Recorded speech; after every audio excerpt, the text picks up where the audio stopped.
Então, eu elenquei algumas virtudes que um diagnosticador deve ter, que são baseadas primeiramente no conhecimento multidisciplinar.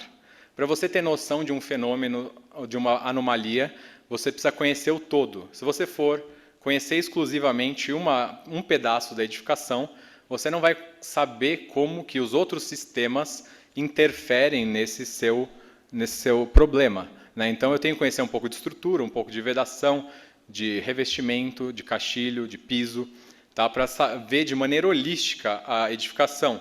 Eu tenho que ver o meu paciente de maneira integral. Eu não posso ser o ortopedista que não vê outras partes que não a estrutura óssea muscular da pessoa, tá? Então, esse conhecimento multidisciplinar e holístico é muito importante. E, às vezes, dependendo da complexidade do caso, eu vou ter que recorrer à consultoria ou parceria com outros profissionais para você conseguir entender isso. Como você vai ser um profissional de conhecimento amplo, você não vai saber tudo. Então, você vai precisar ou vai se deparar com fenômenos que requer pesquisa e um aprendizado constante, né? Você precisa ser autodidata. A experiência prática ela é muito importante, porque nem tudo está escrito nos livros e nem tudo é transmitido pelo conhecimento teórico. A vivência prática é importante, mas com aquela ressalva de que o preconceito é muito grande quando você tem uma experiência maior. Porque com o tempo você tende a achar que tudo é igual ao que você já viu. Tá? Então a experiência é importante, porém com essa ressalva. Conhecimento de técnicas diagnósticas, né, é importante, porque elas ajudam você a ter o pensamento disruptivo e criativo, igual a primeira ferramenta que eu apresentei para vocês, chama 5 porquês, a da estátua dos pombos.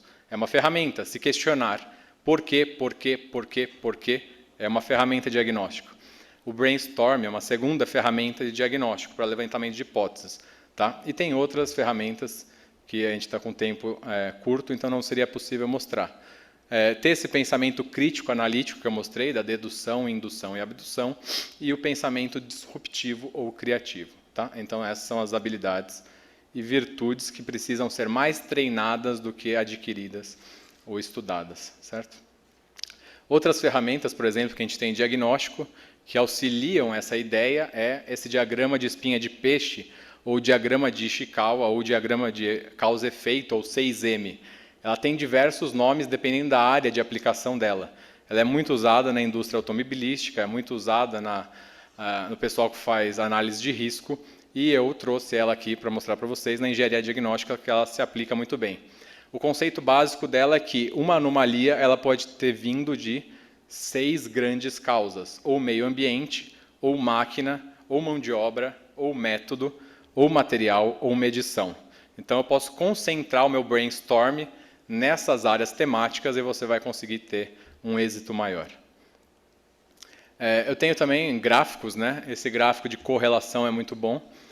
Se você lembrar, né, do gráfico, ele tem um eixo X e um eixo Y, né? E o eixo Y ele é função de X. Então, se eu correlacionar dados e ver que esse dado aqui influencia no resultado de Y, eu vejo que o X é a causa do Y. Então, por exemplo, eu tenho uma trinca e eu meço a espessura da trinca em função da temperatura.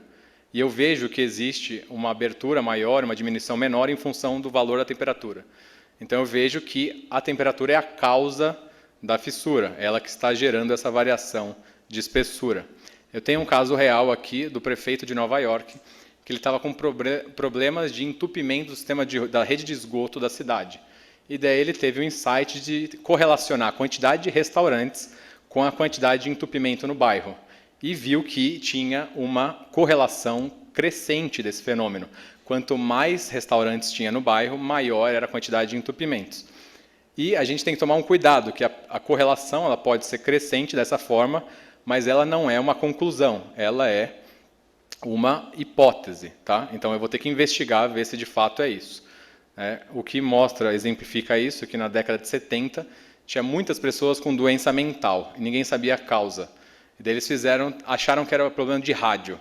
A onda eletromagnética do rádio gerava uma influência mental. E fizeram a correlação de quantidade de aparelhos de rádio com a quantidade de pessoas com doença mental. E, por coincidência, tinha um gráfico assim, ascendente. Quanto maior a quantidade de rádio, mais doente mental tinha. Mas um não é o causador do outro. né? Então, seria uma hipótese errada, falha, falsa.